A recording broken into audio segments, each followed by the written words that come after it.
मन के मैं धर्मा खाखा बट से जितना भी सदरी सब स्कूल प्रोग्राम में जुड़ा है सब मन के मसीही नमस्कार यीशु सहाय का होना। आज सब स्कूल पाठ के शुरू करे से पहले अब हमारे प्रार्थना करब और सब पाठ शुरू करब। पवित्र परमेश्वर तो के धन्यवाद दिल प्रभु ते हमरे के भला चंगा रखिस अरे मौका दे है इसकी ये सदरी सब स्कूल प्रोग्राम में फिर से हमरे जुड़ सकीला। लेकिन हमरे जे पाठ पढ़े जाती हमरे का अगुवाई कर जे सुनबे उमन के आशीष दे ताकि मन सुन के ओकर अनुसार चले वाला हो पार में प्रार्थना की सुनाम से मांगेला सुनो स्वर में ग्रहण कर आमीन। आज कर पाठ कर विषय है के क्रूस में नम्रता या परीक्षण बेरा नम्रता हमरे कर लेकिन याद वचन लेवल जा है मत्ती सुसमाचार 5:5 जो पहाड़ी उपदेश कर नाम से जानल जाला। उकर मिल के लिखेला धन्य है उमन जे मन कर मन नरम है काले कि उमन धरती कर अधिकारी होबाए कहल क्या है धन्य है उमन जेकर मन नम्र है काले कुमन उ धरती कर अधिकारी होबाए जे धरती परमेश्वर अपन धर्मी मन के देव लगिन तैयार करके जाए। कहेला कि नम्रता के धैर्य कर साथ बिना आक्रोश कर या चोट सहन करे के रूप में परिभाषित करल जा है और ये मानव जाति कर स्वाभाविक ना लगे। जब हमरे कर कोई दुख तकलीफ देवा ना तो हमरे है सो उमन के बदला लेकर सोचिला। लेकिन बाइबल बिल्कुल कर ऑपोजिट हमरे के कहानी बताएला। कहला है कि जब केव हमरे के ठेस पहुँचाए ना या जब कोई हमरे के दुख या तकलीफ देवा ना तो हमरे कर मानव स्वभाव है कि हमरे उमन कर से बदला लेवे के चाहिए। ईश्वर इतना शक्तिशाली है कि हमरे कर हृदय जे कि बदला लेवे कर सोचेला वो हृदय के भी परमेश्वर बदल देवी हमरे के नम्र आदमी बना देवी या नम्र आदमी बना सकेला। उकर मदद से हमरे के सब प्रकार कर अपराध के सहन करे। फिर से अगला पाठ में मैं स्वागत करूँ ना। अगला पाठ में कहला कि अनुग्रह कर लगिन बिचवाई करे अनुग्रह कर लगिन बिचवाई करे। निर्गमन कर किताब अगर हमरे देखा 32 अध्याय में तो हुआ हमरे एक कहानी पाइला और वो कहानी में पाइला कि मूसा परमेश्वर से कहेला कि हे ईश्वर तोर कोप काले भड़क जाए अपन प्रजा के तो काले नाश करे चाहिए जेकि तो अपन बहुमूल्य हाथ अपन शक्तिशाली बलवंत समर्थ हाथ से मिस्र देश से तो निकला के लाइन और उमन के काले तो नाश करे चाहिए कहले निर्गमन का किताब 32:11 में। तो हमारी जगह कहानी दिखेला कि मूसा ये बेरा में सने पर्वत में जा है परमेश्वर से बातचीत करे लगिन और दिखेला वो बेरा है सो 40 दिन 40 रात है सो पहाड़ में रहेला और वो बेरा में तब हमें इसराइल में के बीच में एक घटना घटेला। और का घटना घटेला कि अब इसराइली जात मन हारून ठीन लाए मूसा कर भाई ठीन और कहे ना कि हे हारून अब हमरे मूसा जेकर अगुवाई में हमरे के मिस्र देश से निकला गेलक वो कहाँ गेलक से कि हमरा अब नहीं जानिला। लेकिन तो तब हमरे कर लेकिन एक सोना कर बछड़ा बनाए दे जेके हमरे पूजा उपासना करब और वही हमरे के मिस्र देश से निकला दे है कहब और दिखेला कि हारून कहला कि तोरे कर सोना चांदी के निकलवा जे कान और नाक में लगा हाथ में पींधा सब के निकला है। और मूसा में लेकिन एक बछड़ा कर मूर्ति जे बना दिलक और दिखिलक कुछ जगह वेदी भी बना दिलक और सारी इसराइली जाति मन है सो दूसरा दिन के सेवा और उपासना और बलिदान चढ़ाना और कहना कि यही देवता हमरे के मिस्र देश से निकला के लाइन। ये संवाद परमेश्वर जानलक और मूसा के जतालक और मूसा के जताला और कहला कि हे मूसा मैं इसराइली जाति मन के मैं नाश करे वाला हूँ मैं नाश करमूँ और तोर से मैं एक नया जाति उत्पन्न करमूँ।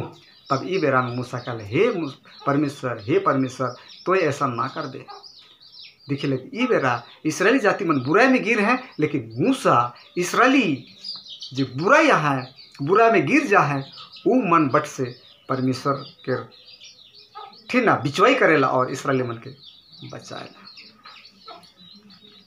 और आगे जा बोले हमरा और उदाहरण पर बाबा उकर में कहले कि परमेश्वर इसराइली मन के नष्ट करके मूसा के द्वारा से एक नया जाति उत्पन्न करके चाहत रहे, और मूसा ओके कहले कि नहीं, तो यही जाति मन के तो बचा के रख। प्रभु काले कि तो मिस्र देश से निकला है, कहे ऐसा हो ना हो कि मिस्री जाति मन कहे पार माई करे ईश्वरी मन के फेंक के निकलक और रास्ता में मन के फिर से इस अगला पाठ में मैं और मन के स्वागत करो ना। ये पाठ कर विषय है कहेला कि दुश्मन कर सामने नम्रता। ये तो बहुत मुश्किल परिस्थिति है कि दुश्मन जे कि तो के मारे कर पीटे कर तो नुकता और चीनी करत हैं उमन कर सामने नम्रता। ये अजीब सन पाठ है, लेकिन क्या हम सीख कर कोशिश करब कहेला कि अपन बैरी मन के अपन समान प्रेम रखबा और सताक वाला मन लगिन तोहरे प्रार्थना करबा। मत्ती सुसमाचार 5:44 में कहेला कि जे मन तोर बैरी है वो मन के तोहरे प्रेम करबा, जे मन तोहरे के सताना वो मन लगिन तोहरे प्रार्थना करबा। जेकर ऊपरे ये आत्मा परमेश्वर का आत्मा अगुवाई करी तो हमरे ये वचन के हमरे है सो उतावली के साथ हमरे मान सकीला और कही सकीला कि प्रभु हमारे दुश्मन मन कर पाप के क्षमा कर उमन के भी शांति और खातिर देखे परब। यहाँ एगो सवाल है कि हमरे के जखन दुख देवे ना वो मन के तब का लगिन हमरे के प्रेम करे के चाहिए। जेवन हमरे के दुख देवे ना वही मन के तब हमरे के काले प्रेम करे के चाहिए। इकर जवाब यीशु मसीह ये लिखे पता है कहेला कि ताकि हमरे कर अपने स्वर्गीय बाप कर अनुसरण करवैया होवे परब। ईश्वर अपन दुश्मन कर साथ अच्छा व्यवहार करेला।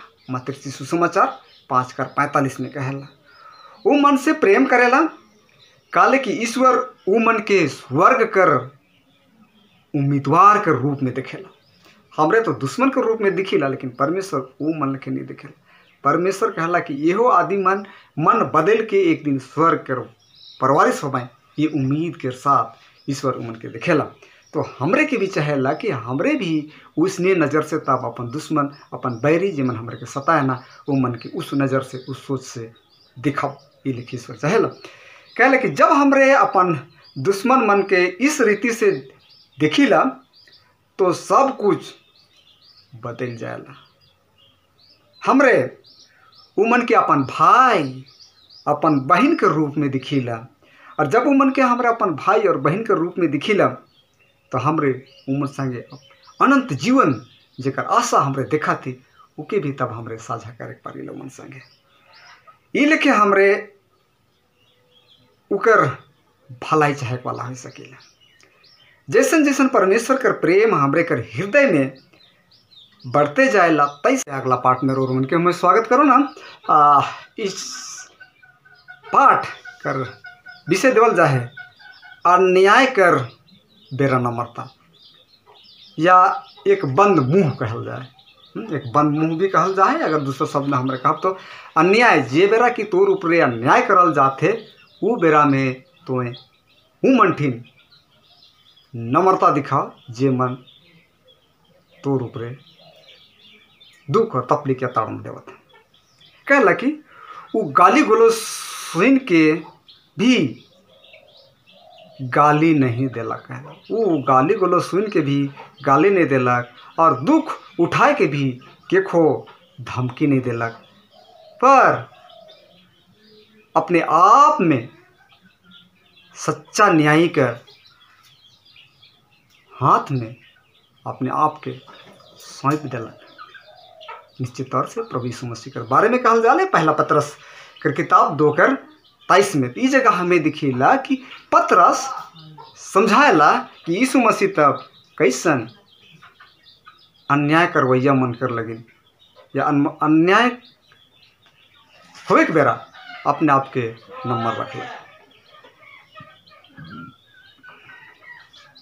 एक में कोई संदेह न खे कि यीशु सब आदमी से नम्र आदमी के उदाहरण है।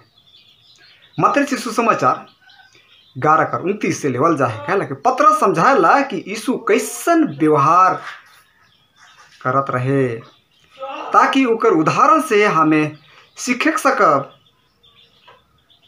कि तब हमरे दुख और तकलीफ बेरा में कैसन आदमी के लगी उदाहरण बने पार। जे बेरा तो के बेइज्जती करे के बेरा भी यीशु चुपचाप रहे। जे बेरा यीशु के बेइज्जती करल जा रहे यीशु चुपचाप रहे। जे मन ओकर ऊपरे हमला करल ओकर विद्रोह नहीं करलक बल्कि खुद के परमेश्वर कर हाथ में सौंप देलक। वो जानत रहे कि परमेश्वर उके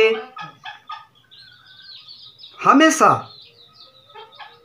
उकर नियंत्रण में है और परमेश्वर सही समय में न्याय करे उनके जानत रहे से मतलब वो चुपचाप रहता। हमरे भी जानी ला कि परमेश्वर हमरे कर भी सही समय में न्याय करी और उचित समय में न्याय करी से तब जब हमरे को दुख और तकलीफ देवल जाएला वो बेरा हमरे के चुपचाप सहे कर कोशिश करे चाहिए। कहला जब हमरे विपरीत परिस्थिति कर सामना करीला तो हमरे कर भीतरे क्रोध। फिर से मैं इस पाठ में स्वागत करो ना, ये हमरे कर आखिरी पाठ के और ये पाठ कर विषय कहला कि हमरे कर चट्टान और शरण स्थान। हमरे कर चट्टान और शरण स्थान और दूसरा शब्द में कहब तो नम्रता कर स्रोत कहाँ से आवेला।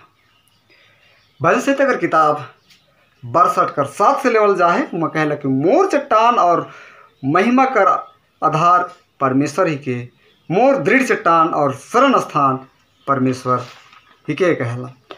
तो आमतौर से नंबर के आदमी हमरे कमज़ोर या कमजोरी के रूप में दिखिला और कहला कि नम्र आदमी मन के जगह जगह शर्मिंदा भी हो पड़ेला। ऐसा लगे लो मन रक्षाहीन है, बहुत कमज़ोर हैं, कायल हैं। ये लिखे हमरा सोचिल ईगो सच्चाई ना लगे भाई, एगो सच्चाई ना लगे। जे नम्र हैं, जे मन शर्मिंदा होते हैं वो मन एक शक्तिशाली आदमी है। आत्मिक तौर से आत्मा होकर बहुत शक्तिशाली है। मसीह मन कर नम्रता कर चट्टान परमेश्वर कर ऊपरे आधारित है। वो मन ये जीवन कर तूफान में डटल रहे न। वो मन दुश्मन मनक दुश्मन नहीं चाहे ना, दुश्मन मनक दुश्मनी नहीं चाहे ना, बल्कि वो मन कर लेकिन बिचवाई करे ना। बेचैन अपन परिवार और संग साथी से भी मन परेशान है। भले ही वो मन कमजोर दिखत है, लेकिन कहला वो मन बुरा स्थिति में परमेश्वर के हाथ में सौंप दे हैं अपने आप के। वो मन जाने ना कि परमेश्वर हमेशा नियंत्रण में है। वो अपन नंबर कर महिमा लगीन अपन काम कर संचालन करेला। ये सही बात है। हमारे एरिया में एक जगह हमार मसीह भाई बहन मन के रोज सताल गेलक। ये हमार चतरा इलाका में पड़ेला और उमन के है सो एक